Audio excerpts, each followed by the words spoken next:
forgive him. For a moment I thought I could forgive him. For a moment I thought I could feel the restlessness in my heart.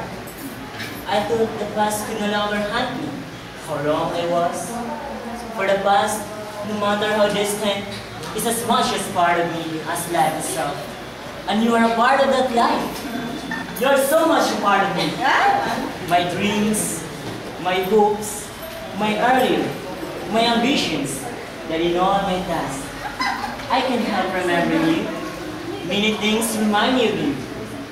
Yes, I can. I would brighten my real feelings with a love song, sweet and lovely, smile on your face, or be at last among the deepening shadows.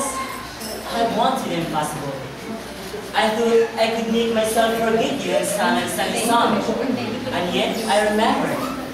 For who could forget the memory of once lovely, the once beautiful, the once happy words such as ours? I can because the song that I have kept through the years is wilting to be sung. I cannot sing it without you.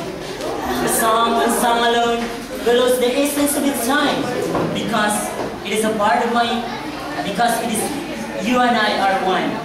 I have wanted this message to end because it is a part of my restlessness. Can you understand? Can you see the deep undertone of my feelings towards you? Can you see how I suffer in this darkness without you? You went away because you saw my silence for your friends. But silence, my dear, is the language of my heart. For how could it say the intensity of my hope when silence speaks more eloquent tone? You don't understand?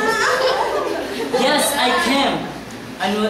Yes, I can. Because the loneliness of my heart will stay until the song is sung, until the poem is sung, until the silence is understood, until you come back. For you alone can blend music and memory into ecstasy. You Alone by Rolando Carbonell.